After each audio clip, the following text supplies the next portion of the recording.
Merci beaucoup à la Société des Arts pour cette très aimable invitation, en particulier à Madame Zanelli, vu que c'est Madame qui m'a gentiment pensé à moi, et donc à l'Observatoire. L'Observatoire qui fête cette année, enfin on ne sait pas trop, cette année et l'année prochaine, c'est 250 ans. La fondation a été a pris un petit peu de temps, comme je vais en parler un tout petit peu. Alors, je dois vous avertir un peu, c'est un type de conférence, j'ai pas trop l'habitude, alors j'espère que ça va à peu près bien marcher, parce que d'habitude, quand je fais une conférence, je vous parle de trous noirs, je vous parle de cosmologie, je parle de quelque chose, je sais à peu près de quoi je parle. Je vais pas dire que je sais pas de quoi je parle ici, mais l'observatoire, c'est beaucoup plus vaste que juste ma petite personne.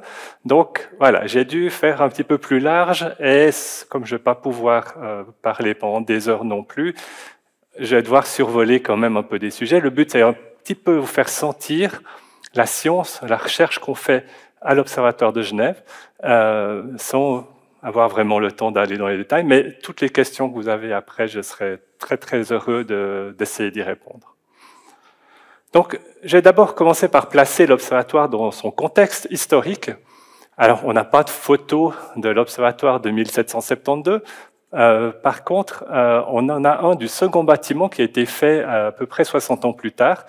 Vous reconnaissez évidemment la cathédrale, je crois que ça s'appelle encore la promenade de l'Observatoire. Le bâtiment originel était placé un petit peu à côté, il a été déplacé et agrandi à ce moment-là. Il a été créé en 1772 par Jacques-André Mallet. Qui est Jacques-André Mallet? En fait, c'est un Genevois, une famille relativement importante de Genève. Il est né en 1740, il a étudié à ce qui était avant l'Université de Genève. Puis ensuite, les sciences à l'Université de Bâle. Il s'est rendu célèbre, en tout cas, sur la scène genevoise, c'est un peu plus que genevoise, mais en particulier sur la scène genevoise, parce qu'il est allé en 1769, dans cet endroit-là, dans la Laponie russe, pour faire une observation extrêmement importante du transit de Vénus devant le Soleil. Vous voyez, Vénus, ici, vous avez la Terre.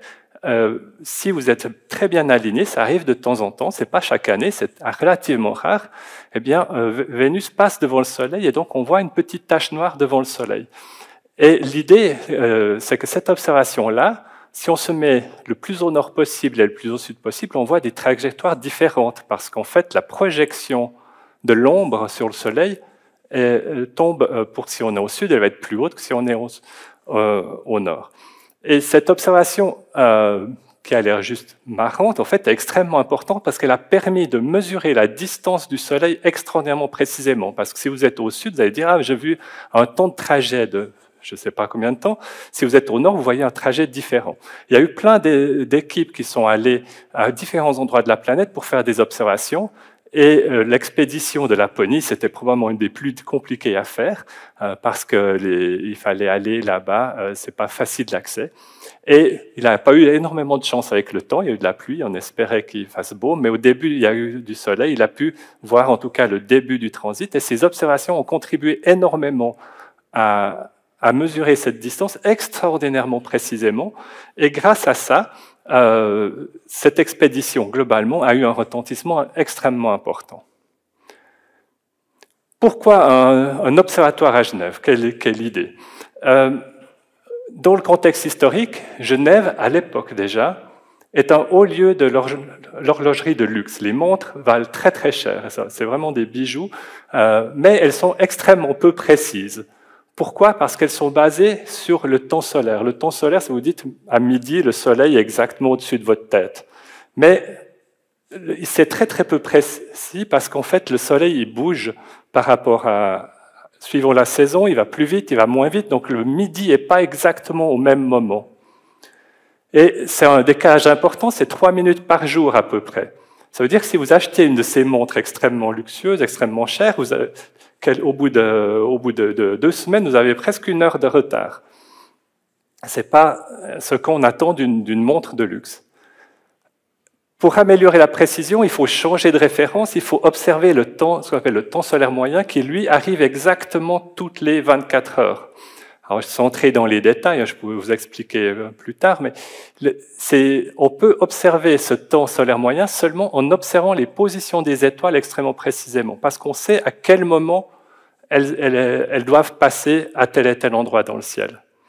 Et donc, grâce à la création de cet observatoire, on a pu, ou Jacques-André Mallet en particulier, a pu observer le temps, l'heure à laquelle on vit, avec une précision énorme. Près de 2 semaines après la mise en service de l'observatoire, le temps est fourni à tous les horlogers de la région avec une précision meilleure que la seconde la plupart du temps.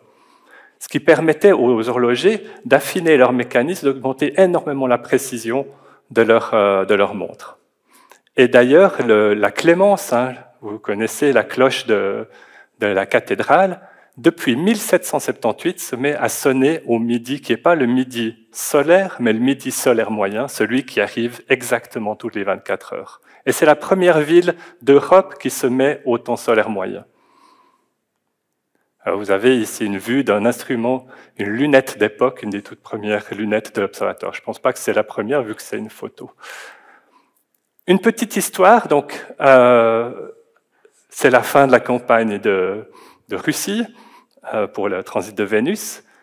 Jacques-André Mallet revient avec énormément de prestige à cause de cette mesure extrêmement précise. Il a réussi à convaincre le Conseil des 200, qui était le grand conseil de l'époque. Je pense que tout ça, vous savez bien mieux que moi, donc je ne vais pas trop m'attarder là-dessus, qu'il fallait créer un observatoire, en particulier pour la chronométrie, pour les horloges. La décision est prise de le créer le 13 avril 1772, et c'est le 13 janvier 1773, c'est pour ça qu'il y a tout un flou sur quand vraiment a été créé l'observatoire, mais la décision politique de le créer, c'est 1772, et Jacques-André Mallet est le premier directeur. Après, il y a une période de trouble à Genève, et suite à la révolution brève de Genève, les troupes étrangères entrent à Genève, et saccagent Genève, et en particulier détruisent l'observatoire. Par chance, Jacques-André Mallet a anticipé ces troubles et a emmené tout son matériel dans sa maison de campagne à Avuilly. Tous les télescopes, instruments de l'observatoire étaient stockés à ce moment-là, et ça a préservé des outils qui, à l'époque, étaient rarissimes, vous comprenez. On ne faisait pas des lunettes astronomiques tous les jours. Si ils étaient restés à Genève, ils auraient probablement été détruits, et ça aurait été extrêmement difficile de continuer. Malheureusement pour Jacques-André Mallet, sa vie est relativement brève. Et en 1790, Marc-Auguste Pictet, que j'ai l'honneur et le plaisir de rencontrer ici, je viens de voir ce buste de Marc-Auguste Pictet ici, devient le 2e directeur. Et il rachète, grâce à la Société des Arts, grâce à vous tous, il rachète les instruments et ça permet de restaurer l'observatoire. L'observatoire devient aussi extrêmement utile pour toute la région en faisant des mesures météorologiques de climat, d'humidité, etc., température, qui sont extrêmement importants pour l'agriculture, mais aussi pour l'astronomie, parce qu'il faut qu'on connaisse la qualité du ciel si vous voulez faire des bonnes observations astronomiques. Donc, en faisant de ces mesures-là, on a pu développer énormément l'agriculture dans la région genevoise, et ces relevés sont parmi les plus anciens relevés météorologiques continus de toute la planète. Un autre événement important, en 1872, pour le centenaire de la création de l'observatoire, Émile Plantamour, 4e directeur, lance ce qu'on appelle le concours de réglage des chronomètres, avec le soutien de la Société des Arts qui finance un prix, et ce prix récompense des montres qui démontrent une précision de très haute qualité. Pourquoi? Parce que malgré l'avantage que Genève avait d'avoir un temps solaire moyen par rapport à d'autres, donc permettre de régler les horloges très bien, il y a eu un petit peu de relâchement et la qualité baissait. Ce prix a été instauré pour restaurer la qualité, la précision des montres genevoises, et en fait, ils ont délivré jusqu'en 1968 24 174 certificats pour des montres uniques. Ces montres bénéficiaient de ce certificat, et en fait, même maintenant, si vous avez une vente aux enchères, le fait que la montre est accompagnée de ce certificat augmente énormément la valeur de la montre. Alors pourquoi 1968? Le quartz est arrivé, et les montres à quartz sont devenues bien plus précises que toutes les montres mécaniques, donc voilà, le prix avait plus vraiment de raison d'être, mais l'Observatoire de Genève a continué à faire de la chronométrie jusqu'à relativement récemment. L'Observatoire moderne, et c'est de ça dont je vais vous parler, commence en fait en 1956 avec le 8e directeur de l'Observatoire. Il est resté directeur pendant 36 ans, c'est Marcel Gaulet, qui a vraiment une vision scientifique. Déjà, Jacques-André Mallet a commencé avec cette composante scientifique. C'était un astronome, mais il avait un besoin de faire de la chronométrie. Marc-Auguste Pictet a rajouté cette dimension météorologique. Vraiment faire de la recherche astrophysique, c'est venu progressivement, mais ça a vraiment eu un essor énorme avec la nomination de Marcel Gaulet à seulement 29 ans. Il est devenu directeur. Quand il est arrivé, 5 personnes travaillaient à l'Observatoire. À sa retraite en 1902, 100 personnes. Un développement absolument extraordinaire. En plus, non seulement il y avait plein de gens, mais il y avait des gens pour une bonne raison. Il a créé des groupes de recherche, d'instrumentation, d'observation, de théorie. Tous ces groupes-là, en fait, la plupart existent encore et sont encore actifs maintenant. L'Observatoire déménage en 1966 dans des nouveaux bâtiments qui se trouvent à Versoix, dans la forêt, dans les bois de Sauverny. Et l'Observatoire de Genève et de Lausanne fusionnent, enfin, en tout cas formellement sont au même endroit. La frontière entre le canton de Genève et le canton de Vaud se trouve ici, sur cette route-là. Le parking qui est ici est dans le canton de Vaud et le bâtiment est dans le canton de Genève. En plus de tout ça, d'avoir un nouveau bâtiment, de créer des groupes de recherche, Marcel Gaulet dirige l'Observatoire vers l'extérieur, vers les autres pays européens, en particulier au sein de 2 agences, l'Agence spatiale européenne, qui est l'agence qui construit des satellites, souvent scientifiques, à but astrophysique en particulier, et donc on contribue, on participe maintenant à ces missions. Et l'Observatoire austral européen, une série de pays qui se sont installés aussi au Chili, dans l'hémisphère sud, dans un désert extrêmement sec, afin de mettre ensemble des ressources pour faire les plus grands télescopes du monde. Et la Suisse, qui est souvent à la traîne pour participer dans les associations de pays d'une manière générale, a été membre fondateur de l'Agence spatiale européenne et de l'Observatoire austral européen, grâce à Marcel Gaulet. L'observatoire actuel, c'est à peu près le même bâtiment. Un nouveau bâtiment, peut-être vous voyez ici, a été rajouté, mais il y a en gros maintenant 3 sites et demi. En plus de ce site originel pour le XXe siècle de Sauverny, il y a un autre site toujours à Versoix qui est le site d'Ecogia. C'est d'ailleurs mon bureau est celui-ci là. Il y a un télescope suisse à La Silla, à l'endroit où il y a l'Observatoire austral européen. C'est le télescope suisse. Et puis, alors, la coupole vaudoise, c'est juste un petit télescope utilisé à la fois pour les étudiants, pour faire des petites observations, et pour le public. On ne l'utilise pas pour faire de la science parce qu'il n'y a pas un ciel adapté en Suisse pour ça. Et il est évidemment juste de l'autre côté du parking. C'est par rapport à ce bâtiment-là, il serait approximativement là. On a encore grossi. En quelques années, on a passé de 100 à presque 200 collaborateurs. Et on a passé de 5 professeurs à 17, aussi une croissance énorme en nombre de chercheurs seniors, on va dire, et la formation extrêmement importante, former des doctorants, former les chercheurs du futur. Il y a 40 étudiants en thèse en ce moment, approximatif, ça change presque tous les jours. Ce qui est extrêmement important, c'est que tout ça, vous pouvez vous rendre compte, ça coûte cher, mais la plupart, les 2/3, la grosse majorité du financement de tous ces gens-là, ce n'est pas de l'argent de l'État de Genève, ce n'est pas de l'argent de la Confédération, c'est des sources de financement extérieures, de l'Agence spatiale européenne en particulier, du Fonds national de la recherche scientifique et de différents autres organismes. La recherche à l'Observatoire se fait dans 4 directions privilégiées. Les exoplanètes, vous avez tous entendu parler de ce domaine de recherche, on en entend vraiment énormément parler. On va chercher des planètes hors de notre système solaire, on va essayer de les caractériser, savoir si elles sont petites, grosses, si elles sont faites de gaz, si elles sont faites de roches. Et in fine, ce qu'on cherche, c'est est-ce qu'il y a de la vie ailleurs dans l'univers? Et donc, c'est la question la plus actuelle, je dirais, de ce groupe. Un groupe qui a été qui a son origine avec Marcel Gaulet, qui l'a créé et qui a installé un professeur Meder ici, c'est la physique stellaire. Modélisation, l'évolution des étoiles, quel va devenir notre Soleil dans 1 milliard d'années, 2 milliards d'années, 10 milliards d'années?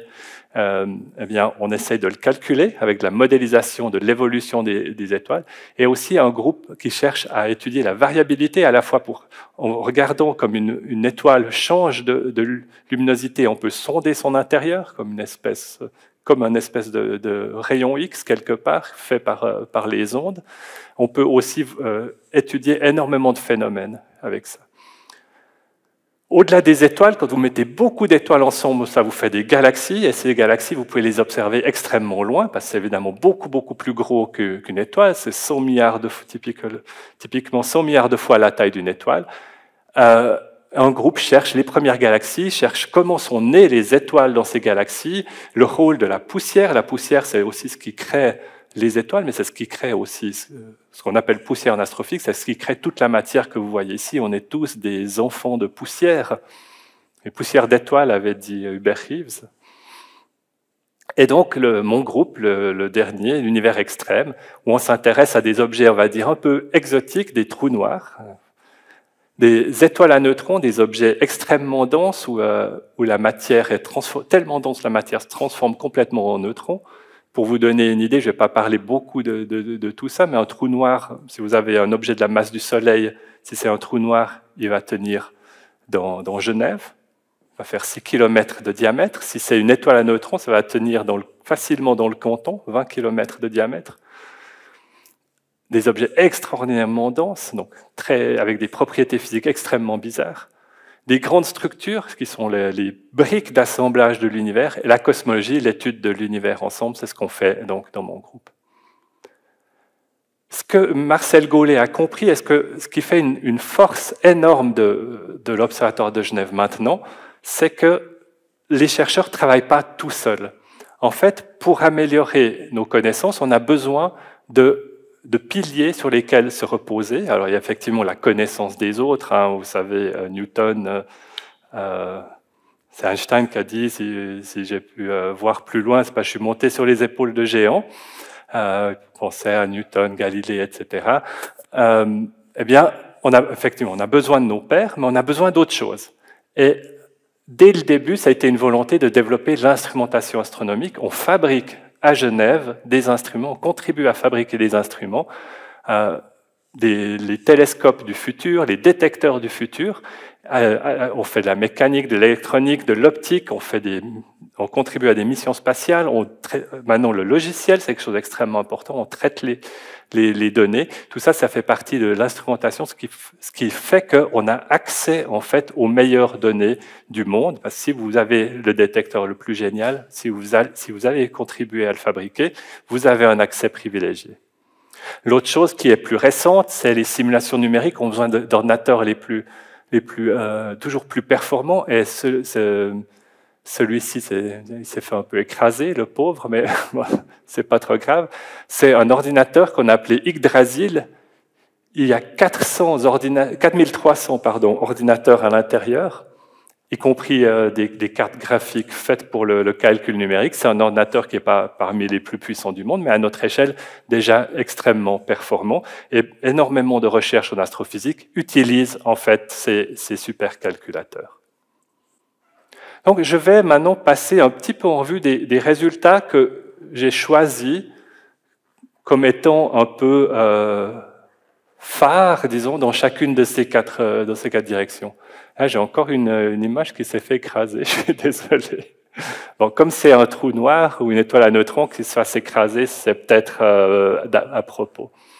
Dans le groupe univers extrême, donc, je vous rappelle, hein, ce qui nous intéresse, c'est la matière très bizarre, dans des états de matière étonnants, les trous noirs, les étoiles à neutrons, mais aussi les plus grandes structures de l'univers. On va chercher à étudier comment la matière est répartie dans l'univers. Et ultimement, de quoi est fait l'univers, comment il a commencé, où il va, comment il va évoluer. Et on a participé à différentes missions, elles ne sont pas toutes là, mais en particulier Intégrale, dont je vais parler un peu plus longuement. Et pour la première fois, on a fabriqué des pour ce satellite qui s'appelle AstroH, qui est un satellite japonais, du matériel qu'on a mis dans un satellite. Et on l'a fait une fois et on a dit on va recommencer. On a fait aussi ce truc-là avec des industries suisses. On a fabriqué ces choses qui sont en partie, le design est fait en partie par nous, par nos ingénieurs, et ensuite on collabore avec l'industrie pour la finalisation. Et ça, c'est un instrument qui s'appelle Euclid.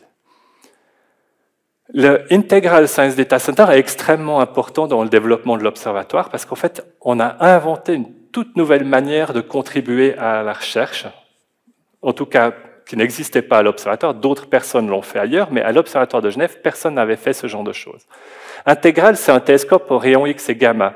Les rayons X, vous connaissez tous, les rayons gamma liés à la radioactivité, c'est ce genre de rayonnement très énergétique qui est émis justement par les objets extrêmement denses, qui ont des conditions physiques extrêmes, les trous noirs, les étoiles à neutrons, en particulier, il y a d'autres types d'objets. Et alors, vous voyez peut-être que ce qu'on appelle un télescope ne ressemble pas du tout à un télescope. C'est ce truc avec un truc carré et une espèce de grille. Voilà. Quand vous observez dans les rayons X et gamma, sans aller dans trop de détails, vous ne pouvez pas juste mettre des miroirs. Les miroirs ne fonctionnent pas avec les rayons X et gamma. Il faut des systèmes complètement différents. On appelle toujours ça un télescope, mais ça ne ressemble absolument pas au télescope dont on a l'habitude.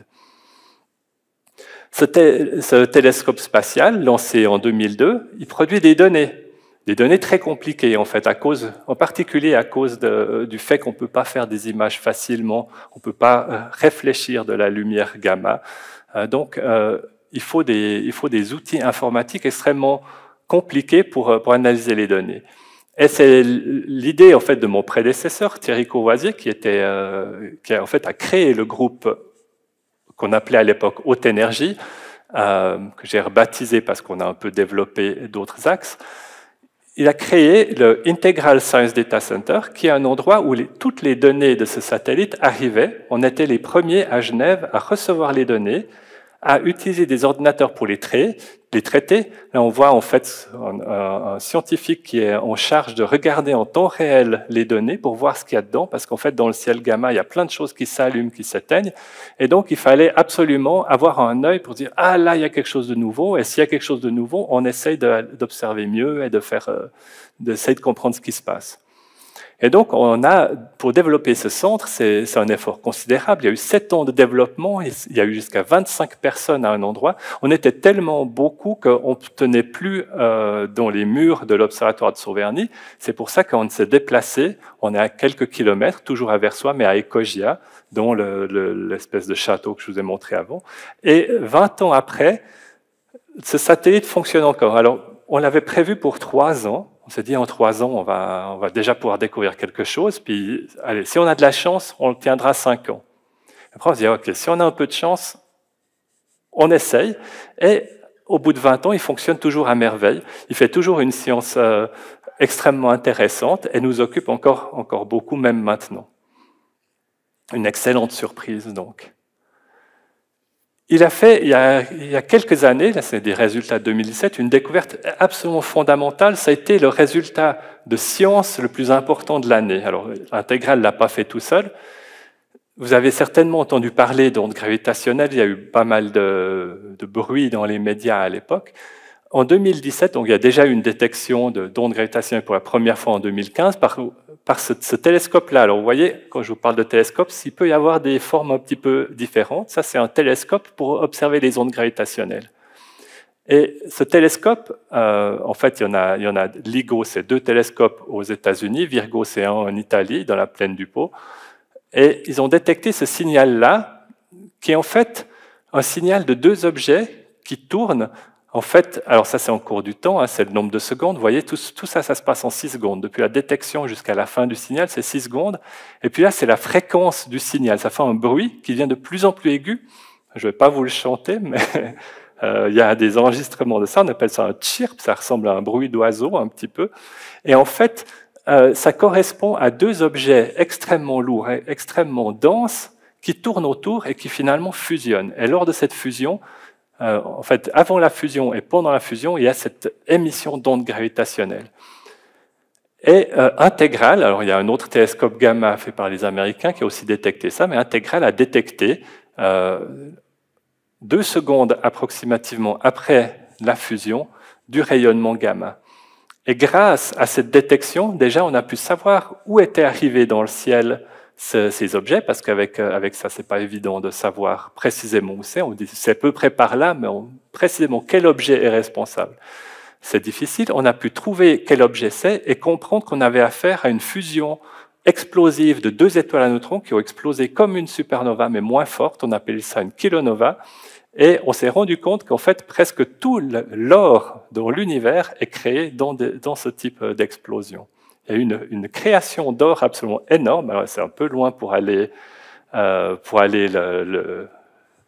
le collecter et ensuite le vendre sur la place publique, mais voilà, on a découvert énormément de choses, et c'est ce qu'on appelle l'astronomie multimessager, parce qu'on a pu combiner la lumière, les rayons gamma c'est de la lumière, avec des ondes gravitationnelles qui ne sont pas du tout faites de lumière. Et c'est la première fois qu'on a pu détecter simultanément des ondes gravitationnelles et des ondes électromagnétiques, donc la lumière. Et c'est la naissance de tout un domaine de la science. Je vous parle de celui-ci parce que déjà, c'est moi qui l'ai fait. Et puis, malgré son histoire absolument horrible, il a comme été d'une influence énorme. Hitomi, un satellite japonais, vous voyez, avec plusieurs satellites dans les rayons X, cryogénique, qui fonctionne à 50 millikelvin. 0 degré Kelvin, c'est le zéro absolu, vous ne pouvez pas aller plus bas. 50 millikelvin, vous voyez que c'est extrêmement froid, ça correspond à moins 273,11.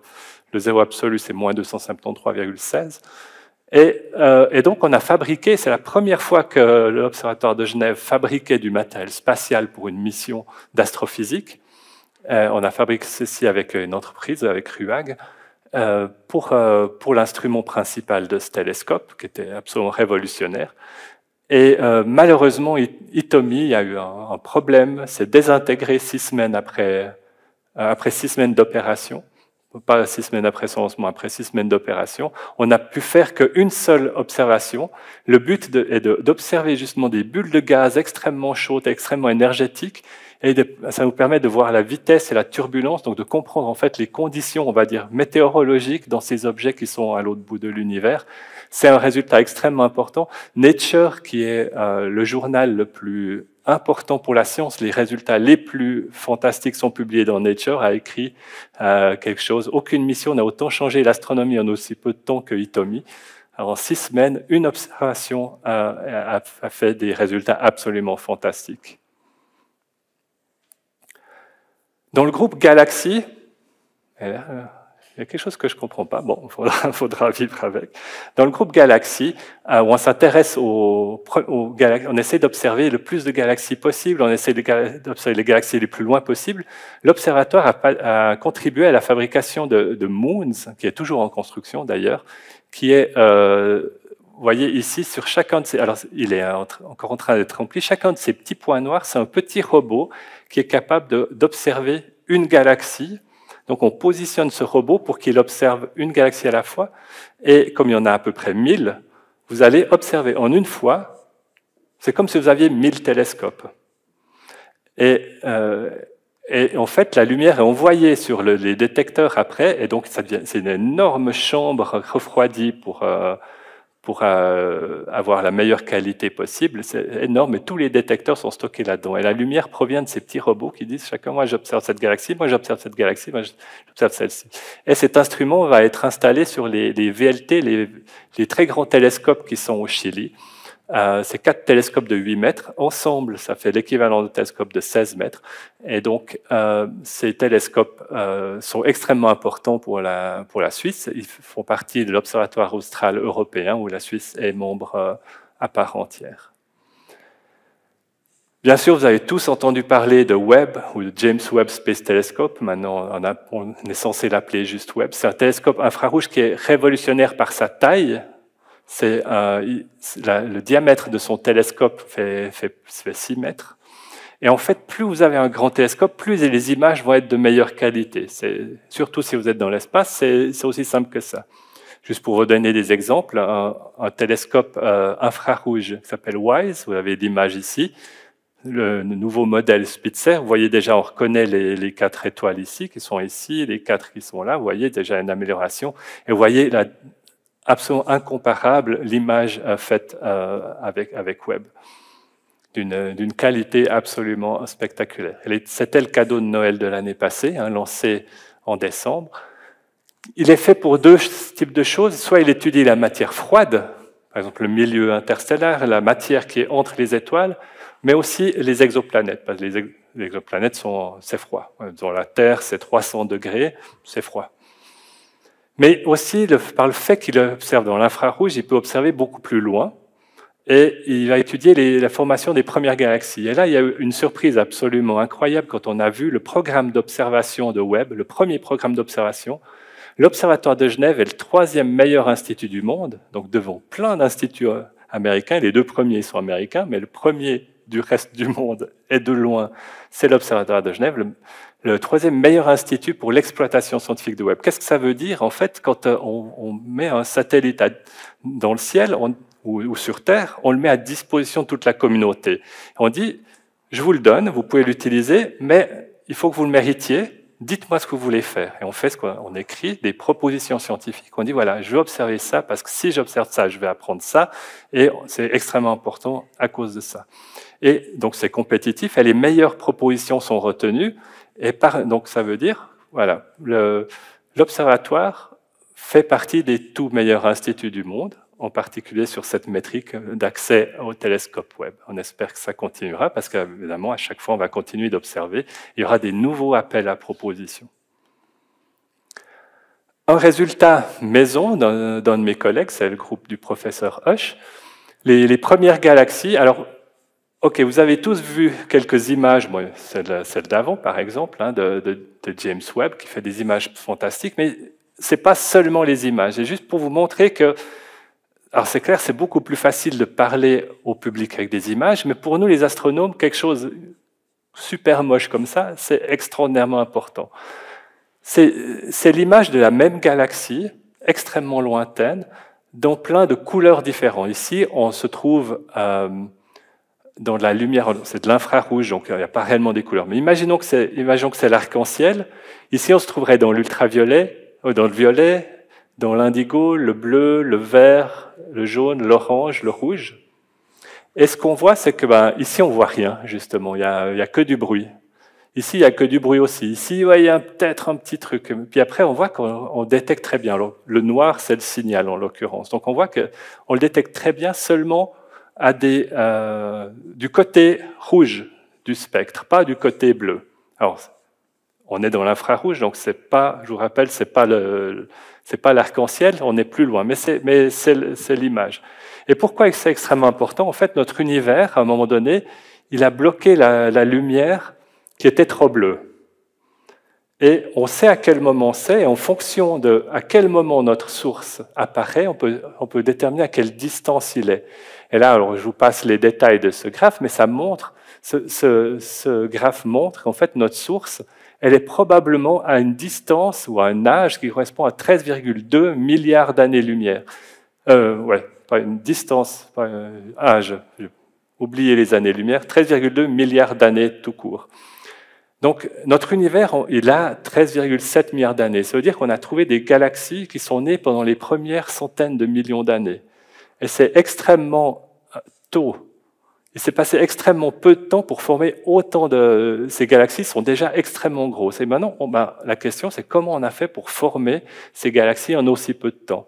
Donc c'est une découverte extrêmement importante pour comprendre comment naissent les galaxies.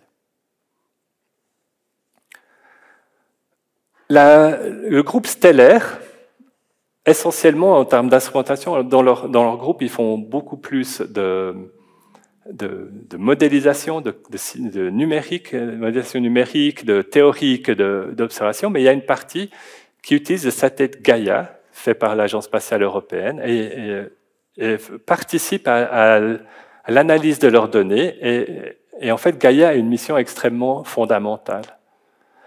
Avant de vous reparler de Gaia, à l'origine, l'activité principale de ce groupe, c'était de faire des modèles d'évolution stellaire, de voir comment vous passez d'une bulle de gaz à une étoile, comme le Soleil.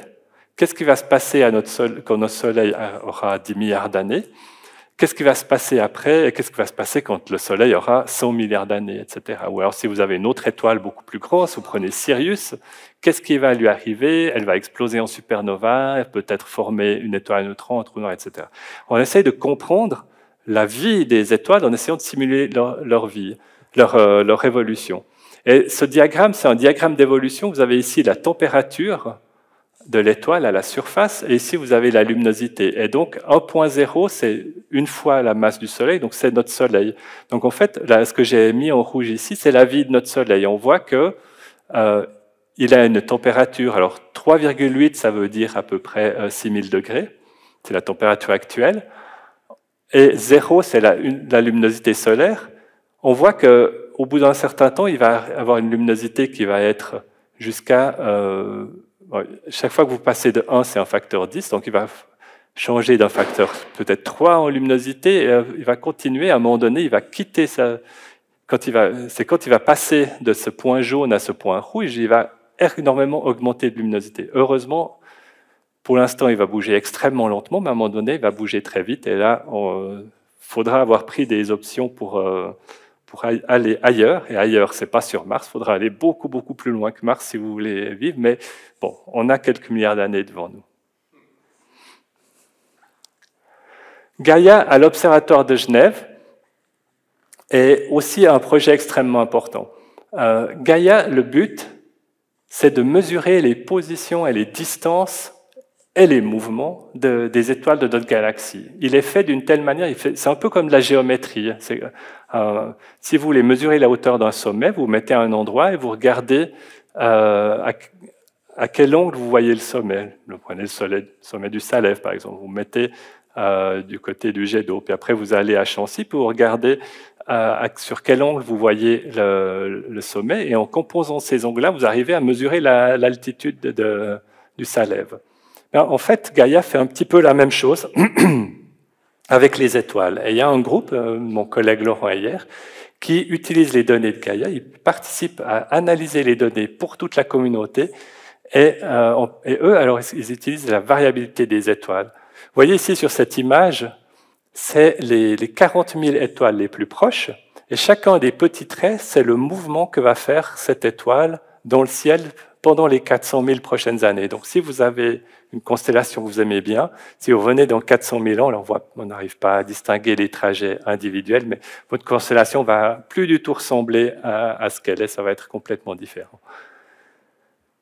Et c'est extrêmement important de comprendre ces mouvements pour savoir comment notre galaxie fonctionne. Donc, c'est que des étoiles dans notre galaxie, c'est comme un essaim d'abeilles, on essaie de voir donc, quelle est la danse en fait de ces abeilles, parce que même chose que pour les abeilles, la danse des abeilles, ce qui tombe bien, la salle dans laquelle on est, la danse des abeilles est un message.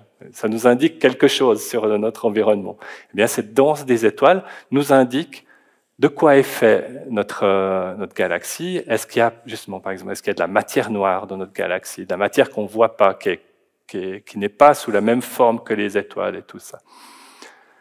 Et au-delà de ces questions qui sont extrêmement importantes directement, le fait de pouvoir connaître les distances géométriques de ces étoiles vous permet de comprendre beaucoup, beaucoup mieux les étoiles elles-mêmes. Et de fil en aiguille, vous pouvez comprendre, si vous connaissez mieux les étoiles, vous connaissez mieux les galaxies. Et si vous connaissez mieux les galaxies, vous connaissez mieux l'univers. Donc en fait, de comprendre mieux les données de base de notre univers, c'est fondamental, ça nous permet de tout comprendre mieux. Donc grâce à ça, Gaïa a un impact énorme sur toute l'astrophysique. Ici, je vous ai sur ce graphe, on arrive à... Ouais, je crois qu'on arrive à... Oui. C'est les missions, les satellites lancés par l'Agence spatiale européenne, et vous voyez ici le nombre de publications totales de chacune de ces missions. Et donc, alors on n'arrive pas à tout avoir. Ça, c'est l'ensemble de toutes les missions qui ne sont pas lancées par l'ESA, par exemple des missions en collaboration avec la NASA et tout, c'est pas très important. Mais vous voyez, typiquement, chacune des couleurs, c'est une mission particulière, le nombre de publications scientifiques qui est faite. Et à un moment donné, vous voyez ici, à peu près en 2015, quelque chose d'énorme qui arrive, c'est toutes les publications qui utilisent les données Gaïa. Et vous voyez déjà maintenant, en 2022, plus de la moitié des publications, un peu moins de la moitié, mais pas loin de la moitié des publications qui utilisent des données de satellites où l'Agence spatiale européenne a contribué, utilisent en fait des données Gaïa. Vous voyez comme ceci un impact absolument phénoménal sur toute l'astrophysique. Et grâce à ce groupe de mon collègue Laurent hier, on a la chance d'être aux premières loges et de participer à cette mission. Le dernier groupe, et c'est pour ça que je suis allé dans cet ordre-là, parce que c'est celui dont certainement vous avez le plus entendu parler, le groupe des exoplanètes, où on va rechercher des planètes hors du système solaire, on va caractériser, essayer de voir si elles sont petites, grosses, etc. Et on va chercher, est-ce qu'il y a de la vie, répondre à la question, est-ce qu'il y a de la vie dans l'univers. Alors, le nombre d'instruments développés à l'Observatoire de Genève pour les exoplanètes est énorme. Je vous montre juste un, en fait, qui est cet instrument-là. C'est une espèce de grosse cuve. Alors, cette salle est absolument énorme, en fait. Et donc, pour vous donner une idée, ceci, c'est à peu près la hauteur d'un être humain. Cette cuve fait plusieurs mètres de long, fait, je crois, 6 mètres de long. La salle est très, très grande. C'est une salle qui est faite pour le montage d'objets techniques, donc elle est propre, ce qu'on appelle une salle blanche, on enlève toutes les poussières parce que ces poussières vont finalement empêcher de fonctionner correctement. Donc l'air est très très propre, s'il fait très chaud, vous allez dans la salle blanche, parce que c'est climatisé, c'est très agréable.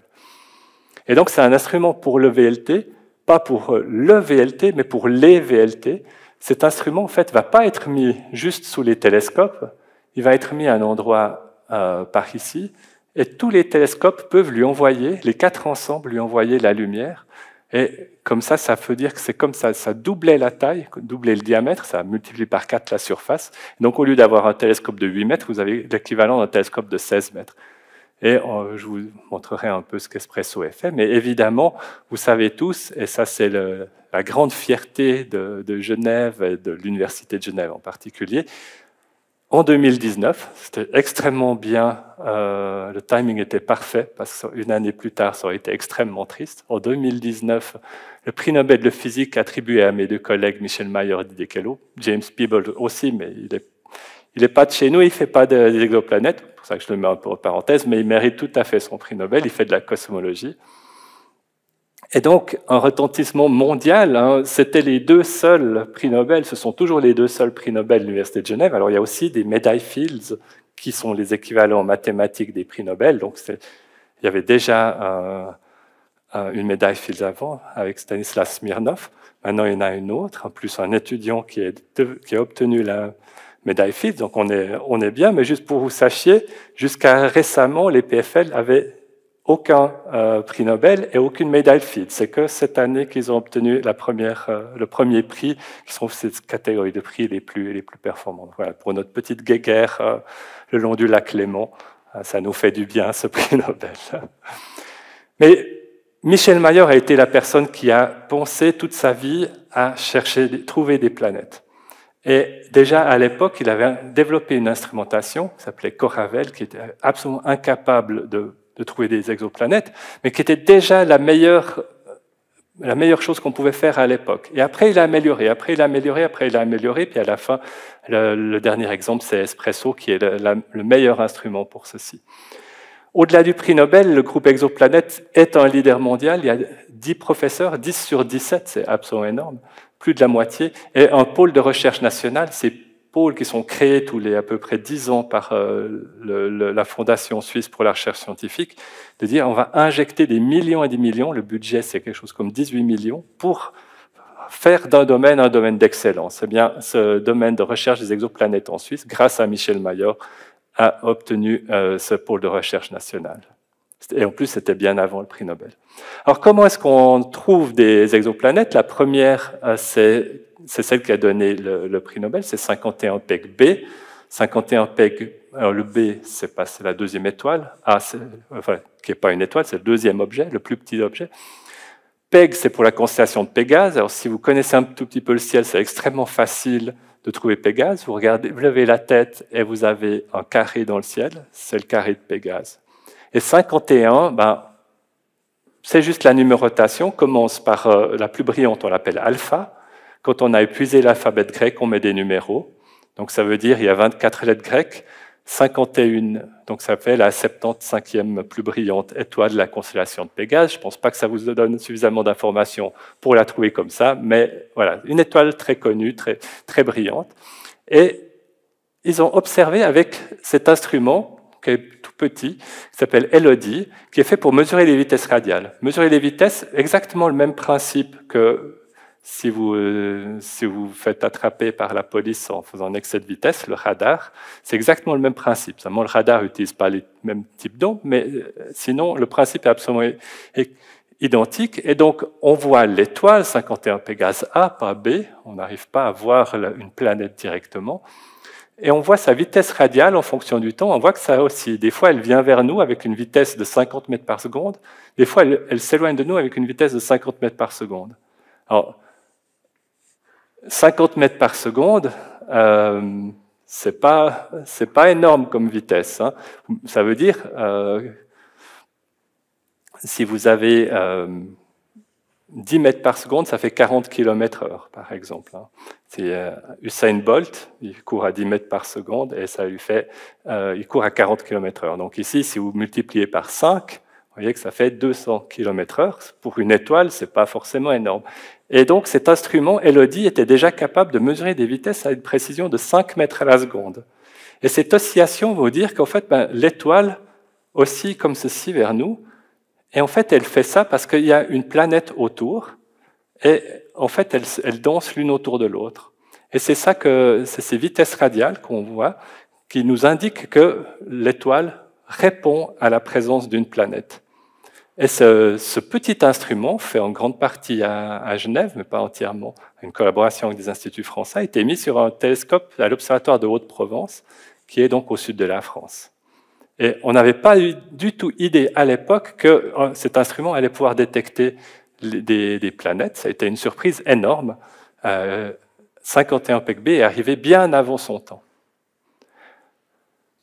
Le sommet de cette technique, c'est Espresso, qui lui a été, alors pas complètement, parce que cet instrument est tellement gros, tellement cher que la Suisse n'arriverait pas à le payer, mais la Suisse et l'Observatoire de Genève en particulier a été le maître d'œuvre. C'est eux qui ont fait le design, c'est eux qui ont supporté l'essentiel de la construction de cet instrument qui s'appelle Espresso. Pour vous donner une petite idée, 5 mètres par seconde, c'est déjà extrêmement bien. La précision de Espresso, c'est de l'ordre du centimètre à la seconde. Ça veut dire que si je bouge comme ça, Espresso, il voit. Juste quelque chose comme ça. Et c'est une étoile, c'est une énorme étoile qu'on est en train de regarder. En plus, le télescope fait à peu près 2 mètres. Si vous utilisez les 4 VLT, c'est 16 mètres. Donc maintenant, Espresso est capable de détecter des planètes bien plus petites. 51 Peg-B est une planète qui est plus grosse que Jupiter. Maintenant, avec Espresso, on est capable de détecter des planètes beaucoup plus petites où l'étoile va bouger beaucoup plus lentement. L'autre méthode qui va être complètement complémentaire de trouver des exoplanètes, c'est ce qu'on appelle les transits. Vous avez ici une étoile avec une planète. Alors pour voir un transit, il faut être extrêmement bien aligné. Vous vous souvenez, j'ai commencé par vous parler du transit de Vénus. On voit l'ombre de Vénus sur le Soleil. Eh bien, là, toutes les planètes, à part Neptune, sont très bien alignées, il n'y a pas de problème. Mais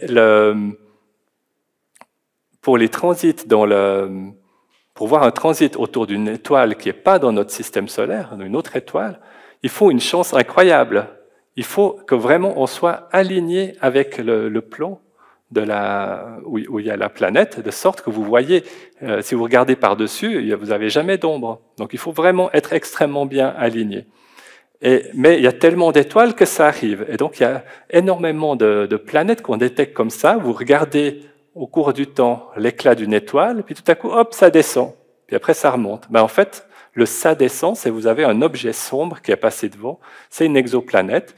Et vous pouvez caractériser extrêmement bien l'exoplanète, surtout si vous connaissez les vitesses radiales. Si vous avez à la fois le transit et les vitesses radiales de l'étoile, vous êtes capable de tout trouver. Vous pouvez trouver le rayon de l'étoile, le rayon de la planète, la masse de la planète, la masse de l'étoile, la densité de la planète. Et comme ça, on est capable de trouver des des planètes qui sont pas gazeuses, mais rocheuses. Et c'est ça qu'on cherche, parce que c'est clair que si vous souhaitez trouver de la vie quelque part, eh bien, c'est ici que vous allez chercher. Et donc, la Suisse a participé, en fait, a été co-leader de ce satellite, qui s'appelle Cheops, qui a été lancé en 2019. Et le but est justement de faire ces courbes-là, d'observer extrêmement précisément le plus d'étoiles possible pour caractériser ces exoplanètes. J'arrive à la fin. Le but ultime de la recherche d'exoplanètes, bon, ok. Franchement, les astronomes, ils s'intéressent aux exoplanètes parce qu'ils s'intéressent aux exoplanètes. Il n'y a pas besoin d'explication. Comme moi, si je m'intéresse aux trous noirs, c'est juste parce que je trouve ça marrant, et c'est tout. Il n'y a pas besoin de plus d'explications. Mais il y a une question fondamentale qu'énormément de gens se posent, et c'est pour ça que la recherche en exoplanètes a tellement d'impact, c'est que ces exoplanètes, eh bien, il y a certaines, elles sont comparables à la Terre. Et si elles sont comparables à la Terre, eh ben, peut-être qu'il se passe des choses plus intéressantes que juste un morceau de roche qui tourne autour de son étoile. La nouvelle frontière, c'est-à-dire l'endroit où maintenant se développe toute la recherche en exoplanètes, c'est de trouver des planètes semblables à la Terre, par transit et par vitesse radiale, et d'étudier leur atmosphère. Et c'est extrêmement difficile, parce que vous voyez ici, c'est une exoplanète, vous avez une atmosphère ici, et l'étoile derrière. Et l'idée, l'étoile illumine l'atmosphère, vous regardez l'atmosphère. D'accord, mais l'étoile, elle est tellement brillante que ce que vous voyez essentiellement, c'est l'étoile. Vous êtes complètement ébloui. Voir cette atmosphère est quelque chose d'extraordinairement difficile. Mais il y a déjà quelques résultats. On a réussi avec certaines techniques à masquer l'étoile le plus possible, et surtout aller dans certaines longueurs d'onde où l'étoile émet très peu par rapport à la planète. Et JWST en particulier va faire des avancées extrêmement importantes. L'objectif ultime, détection de signatures de la présence de vie hors du système solaire, c'est absolument clair. C'est extrêmement difficile de trouver un marqueur qui est absolument sans doute, où on dit voilà, ça, il n'y a que la vie qui peut le faire. Mais, ok, il faut en tout cas chercher ces signatures. Et l'Université de Genève a créé un centre de la vie dans l'univers de l'université, au sein de la faculté des sciences, qui regroupe des chercheurs parmi mes collègues de l'Observatoire de Genève, avec des chimistes, avec des biologistes, avec des gens qui étudient le climat, justement mettre ces connaissances diverses pour essayer de comprendre l'origine de la vie depuis plusieurs angles. Non seulement la vision de l'astronome, mais aussi la vision du biologiste, la vision du climatologue. Et tous ces domaines sont extrêmement forts à l'Université de Genève. Ouais, je vais juste terminer en vous citant quelque chose d'extrêmement important pour nous, pour l'Observatoire, c'est d'être ouvert sur la cité. Toute l'université a ce besoin, et à l'Observatoire, je pense on ne va pas dire qu'on a un exemple, mais on prend les choses à cœur. On a énormément d'activités pour le grand public, des manifestations devant... Ici, c'est la plaine de Plainpalais, où on a monté une structure d'un de ces grands télescopes de 8 mètres. On a fait des journées portes ouvertes, il y a des groupes, il y a plus de 1000 personnes qui viennent visiter l'observatoire chaque année. Vous pouvez faire des observations publiques avec notre nouveau télescope. Il y a un cours grand public que vous pouvez suivre à l'université, une fois par semaine, les mardis pendant l'automne, qui est ouvert absolument à tout le monde. Des conférences, en général sur des sujets scientifiques, des fois dans des cadres un petit peu différents, des publications, des cafés scientifiques, énormément de choses. Et ce qu'on essaie de faire dans le futur, c'est rajouter un élément à notre bâtiment de Sauverny, ce centre visiteur, centre 51 PEG, où on espère faire une exposition permanente, un endroit d'échange avec le public et convivial, qui nous permettent de continuer à discuter avec tout le monde, de partager nos connaissances et notre envie de savoir avec tous ceux qui en ont envie. Voilà, je ne sais pas si j'ai été extrêmement long, peut-être un peu trop, je m'en excuse si j'ai été trop long. Et